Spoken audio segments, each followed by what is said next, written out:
Does edging or having non-ejaculatory sexual experiences mess with your dopamine levels in an unhealthy way? This is the question. We all know that watching porn and having frequent ejaculatory orgasms causes a sharp peak and a sharp decline in your dopamine levels, leading to imbalances, low mood, unstable emotions, and energy levels over time. But what about non-ejaculatory sexual stimulation? We're gonna dive into that in this video, so stick around.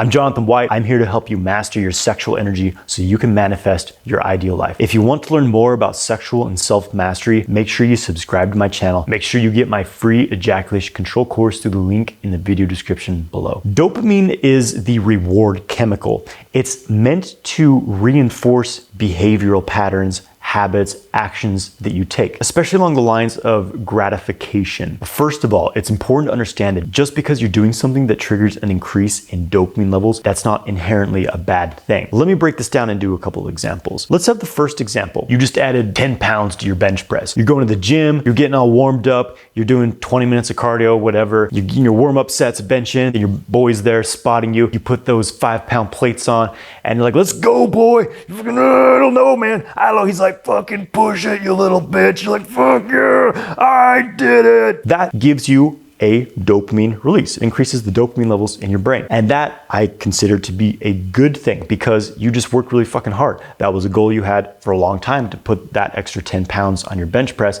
and you accomplished it. That is how our dopamine system, our reward system, is meant to be. And I believe that is a perfectly healthy and great thing. But let's give another example of what I would consider to be not such a positive activity that causes a dopamine release. You're in your bedroom, you're all alone at night, and you get on Pornhub. You start watching videos. You click on that first video, it's Nasty Sex Teachers Part 3. You start watching it, you get a dopamine release right away. But within a couple minutes, you're like, okay, I need something new. I wanna redhead. You click on the redhead video. Boom, dopamine release. 5 seconds later, you're already bored. You're like, enough of this vanilla shit. I need chains and ropes. You click on Big Booty Bondage 3. Boom, another dopamine release. 2 seconds later, you're already fucking bored with that. I need some grandma and grandma action. You click on Elderly Escapade Part 4. Massive dopamine release. This is too much here. Every new video you click on is giving you hit after hit of dopamine. Your dopamine levels get so high, they're often at like 200% of your normal range. It fries your dopamine circuit, it fries your dopamine receptors, and the brain starts to compensate by lowering dopamine levels overall, shutting off some of the receptors. So 5 hours later, with 5 crusty socks, you step away from the computer, go back to your life in that zombie days of guilt and limp dickness, and now your dopamine levels are at like 50% what they should be. They're low, son. You feel like shit. You feel depressed. You feel lethargic. You have brain fog. You go out into the world, you can't make eye contact with people, you feel social anxiety, you have no ambitions in life, you feel unmotivated because your dopamine circuit's all fucked up. What's the only thing you want to do? Get back home and get back on Pornhub, or play video games, scroll mindlessly through social media, take some drugs. This gets you into this nasty spiral of requiring these instant gratification habits that release dopamine just to feel normal. It's an addiction. So now we have a contrast of two experiences. Both things release dopamine in your body, but one influences you in a positive way, one influences you in a very negative way. So now that we understand that, let's look at the topic of edging. Now, edging itself is a very broad term that can mean a number of things. The base definition being that you're experiencing sexual stimulation as a man without ejaculating. And now I will say right now that this can be done in a beneficial way and it can be done in a harmful way. If you want me to make a video going more into depth on what's harmful versus beneficial edging, let me know in the comments below. But for now, we'll just keep edging as a very broad range of sexual experiences that are non-ejaculatory. So yes, sexual activity does release dopamine in the brain. And the first thing I need to say here is that there's not a ton of research that's been done on this, especially in the topic of edging, non-ejaculatory sexual stimulation. I personally can't find any real studies giving multiple accounts of actually observing people's dopamine levels with this. And if you have seen this, let me know. Let me know in the comments. I would like to look into this myself because I'm always researching this stuff. So what I'm going to share here can only be so scientific. It's going to be a lot more based on my experience and the experience of a lot of other men as well. But I become very sensitive as to what's messing with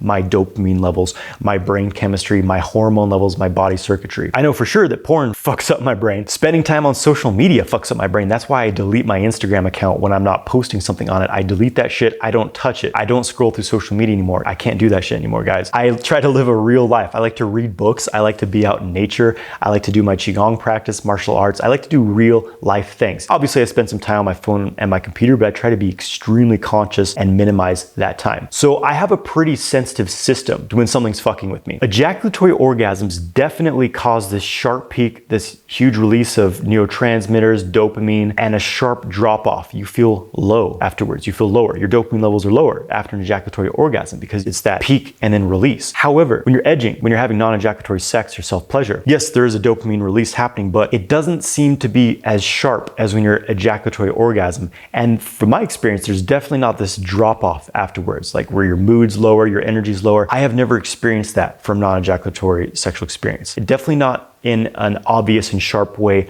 the way porn and ejaculatory orgasm occur. And here's the most important thing I think with this. Yes, your dopamine levels elevate when you're experiencing sexual pleasure. Again, that's not necessarily a bad thing. If you are watching this video right now, it means you're on some sort of social media, you're staring at a phone screen. I guarantee you that that act alone of being on social media, looking at your phone, is influencing your dopamine levels in a more manipulative way than sexual activity in the way I'm describing here affects you. Just be aware of that. And sexual pleasure in this way, where you're in your body, you're not staring at fucking porn and just, totally fucking with your system and your arousal level, but you're in your body, you're experiencing sexual pleasure, you're engaging in building arousal, connecting with a partner, connecting with yourself. I mean, this is an organic, in my opinion, a very healing, powerful, beneficial experience. Sex and orgasm are beautiful experiences, in my opinion. I believe it's this inner technology that's meant to generate this creative energy. We feel creative when we're having sex, when we're experiencing orgasm, and especially non-ejaculatory orgasms, what I'm talking about here. It generates this drive and this life force and this desire to connect and to create.